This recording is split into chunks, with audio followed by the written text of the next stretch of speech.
Halo semuanya, kembali lagi di sini bareng gue Jamet yang akan membahas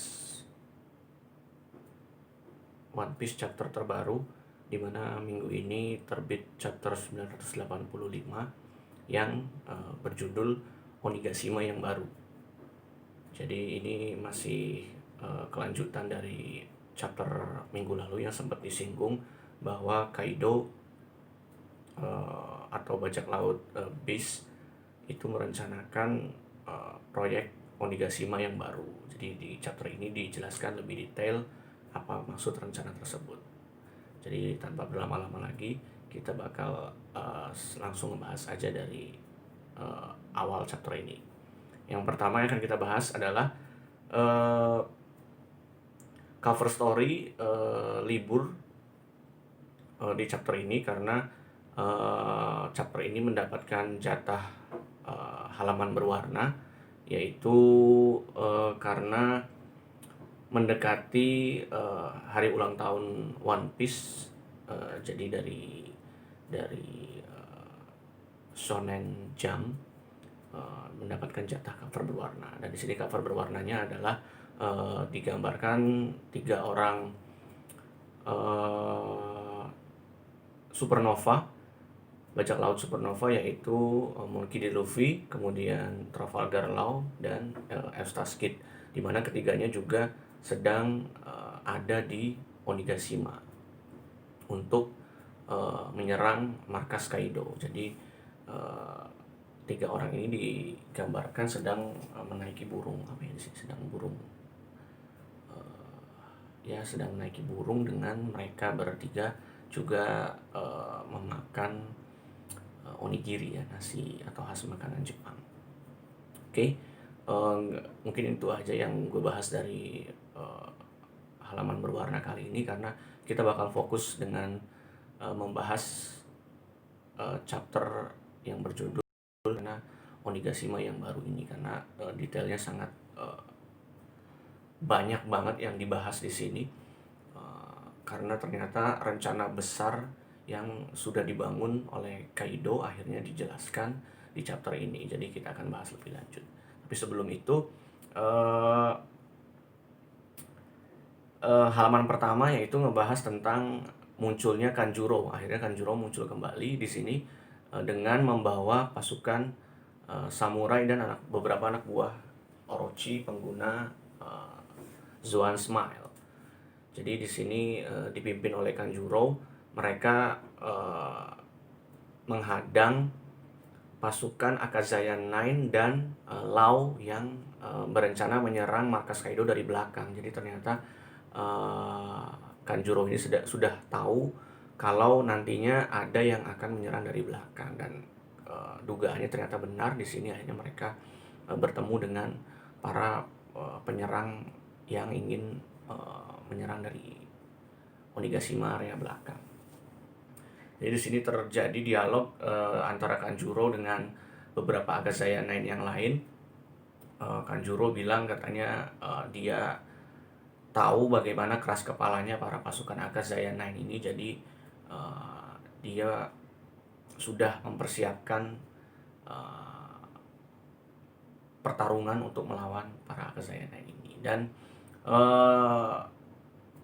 para Akazaya Nine ini juga sangat terluap emosinya dengan kemunculan Kanjuro ini, di mana Kanjuro ini diketahui adalah pengkhianat yang ternyata menjadi anak buah Orochi selama ini. Jadi para Akazaya Nine ini terpancing emosinya, terutama seorang Kiku, ya, di sini yang Kiku dengan style shogun samurainya, dengan wajah ditutupi oleh topeng hanya, dia menyerang Kanjuro di sini. Jadi langsung dengan pedangnya Kiku menyerang Kanjuro. Kanjuro pun di sini dengan sigap menahan serangan Kiku dengan pedang kuasnya. Jadi seimbang mungkin ya antara Kiku dan Kanjuro ini. Cuma gue penasaran di sini yang terlihat tokoh besarnya atau tokoh yang cukup kuat hanya Kanjuro ya, karena yang lainnya di belakang Kanjuro sepertinya anak buah biasa, tapi kita nggak tahu kan karakter-karakter seperti apa yang mungkin banyak belum dimunculkan atau belum dijelaskan oleh di cerita gitu sama Eiichiro Oda. Di sini juga sempat dibahas kalau salah satu anak buah Kaido di sini adalah orang yang menggunakan jubah shogun juga ternyata, namun di sini tanpa kepala. Di sini juga dibilang Izo yang mengatakan kalau kagum, justru Izo justru kagum dengan kegigihan seorang kesatria yang tanpa kepala namun masih siap untuk bertarung. Jadi kita lihat nanti di sini ternyata di area belakang pulau juga sudah mulai konflik atau pertarungan-pertarungan antara karakter satu dan karakter yang lainnya. Jadi kita lihat di sini siapa yang akan lebih unggul antara Kanjuro dan juga pasukan Azayanen yang ingin menyerang. Kemudian di sini juga kita diperlihatkan seorang Nekomamushi ya dengan tangan kiri yang baru, karena kita tahu saat di Zou tangan kirinya ini dipotong oleh Jack anak buah Kaido saat melindungi seorang Raizo, dan di sini dia sudah menggunakan lengan kirinya itu untuk siap berperang. Jadi seperti senjata atau pistol yang bisa menembakkan peluru-peluru dari senjata tersebut. Jadi ini akan membuat Nekomamushi semakin berbahaya. Sebenarnya tanpa itu pun Nekomamushi ini adalah seorang karakter yang kuat ya. Ditambah lagi dia memodifikasi tangannya menjadi sebuah senjata. Hal yang sama juga ditunjukkan oleh seorang Inuarashi, di mana Inuarashi ini yang dipotong adalah kaki kirinya. Jadi kaki kirinya sama dia dipotong juga oleh Jack, dan sekarang dia memodifikasi kakinya menjadi pedang. Jadi dikatakan kalau ini adalah gaya bertarungku yang baru katanya, gaya dua pedang atau Nitoryu ya. Hampir mirip kasusnya dengan Kinjisi no Shiki yang memodifikasi kakinya yang dia putus sendiri, dia potong sendiri untuk kabur dari Marineford saat itu, dari penjara Impel Down. Dia memodifikasi dua kakinya menjadi pedang, jadi disambung dengan pedang untuk berjalan dan juga sekaligus juga untuk menyerang. Oke, jadi kita lihat nanti di chapter kedepannya mungkin ada pertarungan yang lebih serius di area ini, atau nanti juga kita bisa dimunculkan karakter-karakter baru yang akan datang, karena kita tahu sebenarnya kalau dilihat dari komposisinya para penyerang dari pihak Akazayanen ini lebih unggul ya, karena di sana ada Akazayan 9, kemudian ada Lau, dan juga Marco dan Izo yang juga bergabung bersama mereka di sana. Jadi kita lihat nanti mungkin dari pihak musuh juga akan bertambah orang-orang yang akan menghadang mereka di sini ya. Oke, kita lanjut ke halaman berikutnya, yaitu tentang Luffy dan Yamato. Adegan mereka berdua berlanjut di sini, mereka berdialog banyak hal. Di sini juga akhirnya kita ketahui bahwa dulu saat Yamato bertemu dengan Ace, itu sebenarnya Yamato ingin ikut berlayar bersama Ace, namun karena dihalangi dalam tanda kutip, Yamato ini tidak bisa ikut dengan Yamato. Jadi ternyata Yamato ini selama 20 tahun terungkap bahwa dia tidak bisa meninggalkan negeri Wano karena kedua tangannya diborgol. Kedua tangannya diborgol ini mirip seperti kasus saat Sanji di Pulau Wall Cake Island saat menjadi tahanan keluarganya. Yamato pun mendapatkan perilaku yang sama oleh Kaido. Jadi dia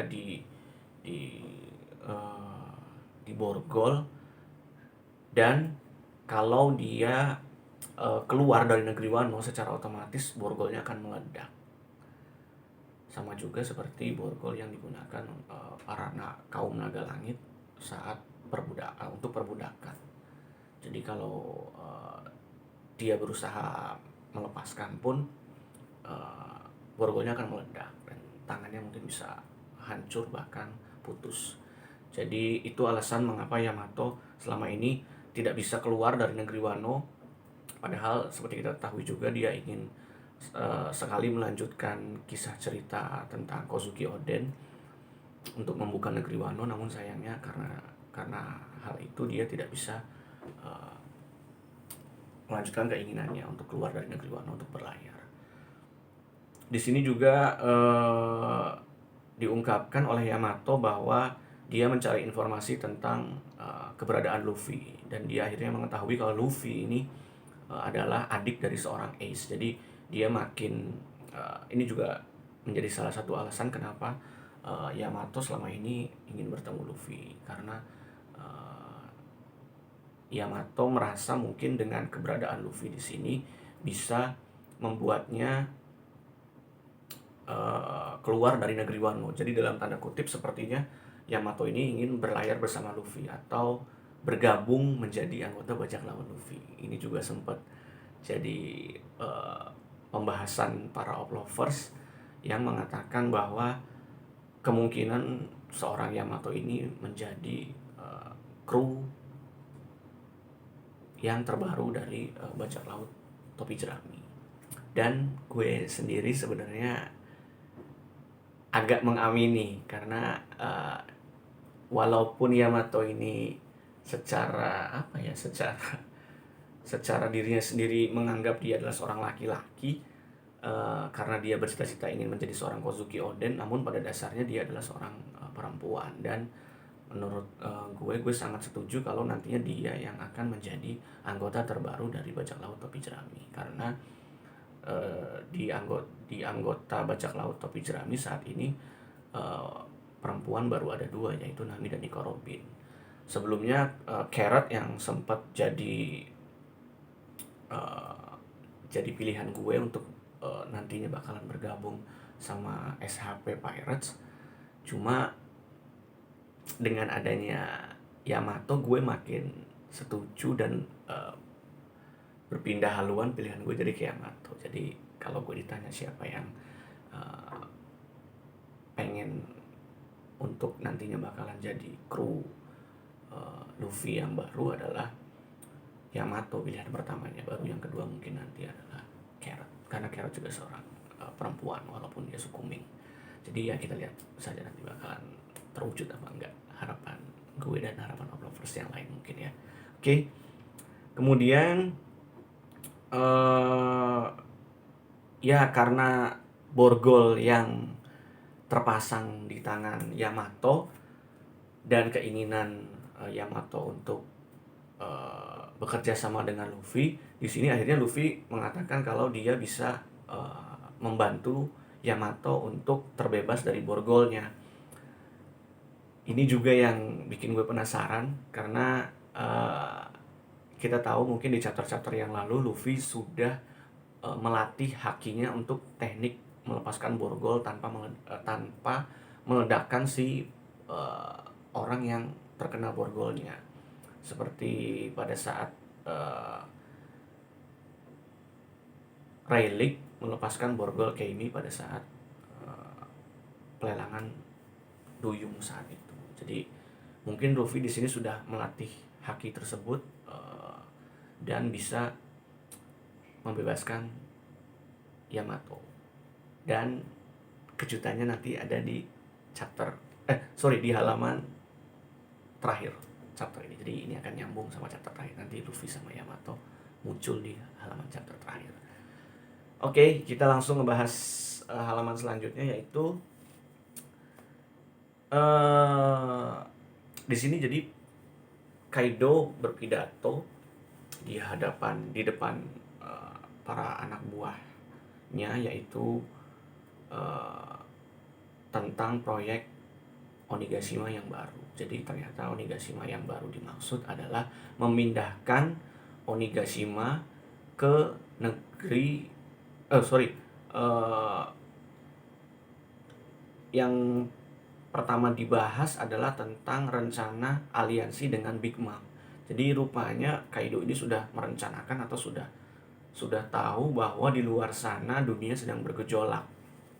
Dia juga menyadari kalau pihak angkatan laut sepertinya mulai ingin menghabisi para bajak laut.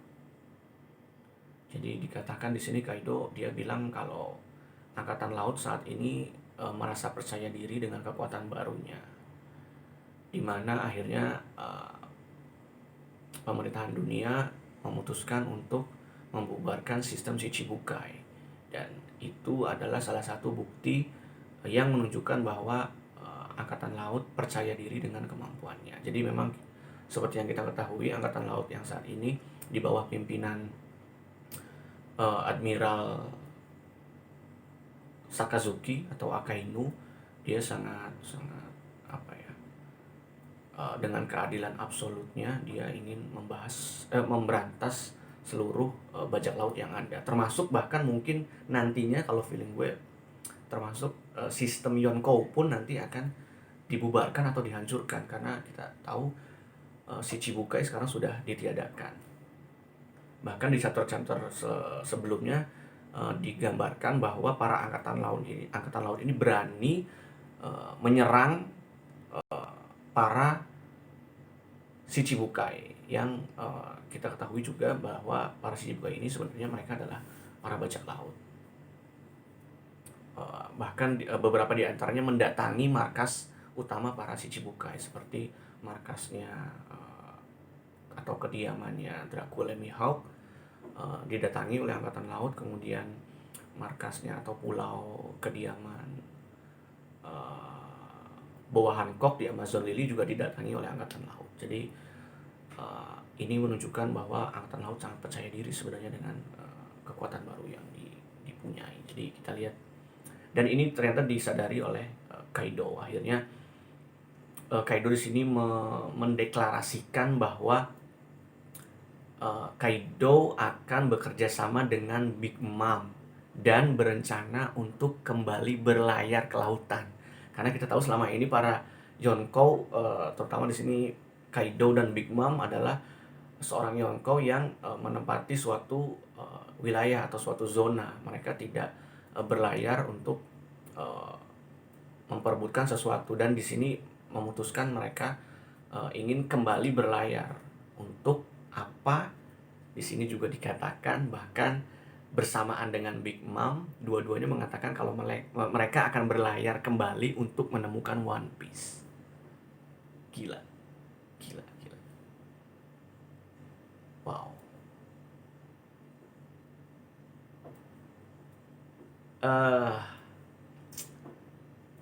Gue pikir apa ya? Dengan mereka menjadi Yonkou mungkin ya mereka sudah puas gitu dengan status Yonkou tersebut, dan dia hanya ingin bersenang-senang atau ya melakukan hal sesuka hatinya. Ternyata mereka juga masih berencana untuk menemukan One Piece. Jadi Kaido, Big Mom, dan kita tahu juga bahwa Teach atau Kurohige juga dia mengincar atau ingin menemukan One Piece. Jadi wah, ini bakalan seru. Jadi di lautan pasti bakalan bergejolak. Akhirnya apa ya, dulu yang mungkin nampaknya tenang-tenang aja gitu, para pemilik kekuasaan atau kekuatan merasa tenang-tenang aja, dan sekarang ini akhirnya mulai bergejolak. Jadi ya ini yang dimaksud juga oleh Kaido kalau perang besar akan terjadi untuk memperebutkan harta karun One Piece tersebut. Jadi salah satu upayanya adalah bekerja sama dengan Big Mom. Di sini juga Kaido menyebutkan tentang senjata kuno. Kita nggak tahu senjata kuno yang dimaksud ini apa atau seperti apa. Apakah Pluton, Poseidon, atau senjata kuno yang lain, kita tidak tahu yang dimaksud. Cuma Yang dimaksud di sini dia menyebutkan hanya senjata kuno yang akan menggemparkan dunia dan akan membuat takut pemerintahan dunia. Jadi gue excited banget ini sama chapter-chapter berikutnya. Apakah hal ini akan memicu para angkatan laut untuk datang ke negeri Wano, walaupun kita tahu untuk memasuki wilayah Wano ini sangat sulit, dan itu pun dibahas oleh Kaido dan diketahui. Big Mom juga muncul akhirnya di sini dengan sudah membawa Zeus di tangannya, Zeus yang sudah babak belur, dan juga Nami dan Carrot yang sudah dilumpuhkan atau sudah terkapar. Dan ini juga diketahui oleh Robin dan Jinbei yang juga ada di lokasi tersebut. Jadi memang sulit membuat Nami dan Carrot untuk lolos dari kejaran seorang Big Mom ya. Tapi yang menarik juga bahwa kejadian ini diketahui oleh Luffy dan Yamato. Jadi Luffy mengintip dari atap atau jadi Luffy mengintip dari atap tentang kejadian yang ada di panggung utama. Luffy juga melihat kondisi Momonosuke yang sudah babak belur yang akan dieksekusi oleh Kaido dan Orochi. Jadi Luffy pasti langsung bergerak menuju panggung utama. Kita lihat aja. Dia pasti marah banget sama Kaido dan Orochi yang sudah membuat teman-temannya babak belur. Dan rencana Kaido bukan cuma untuk berlayar, tapi ini yang dimaksud Onigashima yang baru adalah memindahkan Onigashima menuju ibu kota bunga. Jadi Kaido ingin menguasai seluruh negeri Wano. Jadi dia ingin membuat Wano menjadi pabrik senjata, ibu kota bunga menjadi pabrik senjata. Dan hal ini tidak diterima oleh Orochi. Ternyata Orochi tidak menyetujui dan tidak tahu rencana Kaido tersebut. Akhirnya di sini digambarkan, ditunjukkan bahwa Orochi akhirnya dipenggal kepalanya oleh Kaido karena mengatakan hal tersebut. Wow, gila. Gampang banget seorang Kaido memenggal kepala Orochi yang kita tahu anak buahnya mengatakan selama ini mereka puluhan tahun bekerja sama menjadi penguasa di negeri Wano. Jadi seperti simbiosis mutualisme yang saling menguntungkan. Namun ternyata akhirnya di sini Kaido dengan rencananya membuat Onigashima yang baru, dia menghabisi seorang Orochi dan mengatakan kepada para samurai atau para penduduk Wano untuk memilih antara menjadi anak buah Kaido atau mati. Ini yang pilihan yang sangat gampang dipilih. Ya pasti mereka ingin menjadi anak buah Kaido daripada mati ya. Dan dikasih waktu cuma 5 detik untuk memutuskan keputusannya. Ya oke lah, kita lihat aja. Ternyata ini yang dimaksud. Dan dengan maksud tersebut Kaido juga berencana untuk menjadikan seorang Yamato menjadi shogun di Onigashima yang baru nanti. Wow, jadi nanti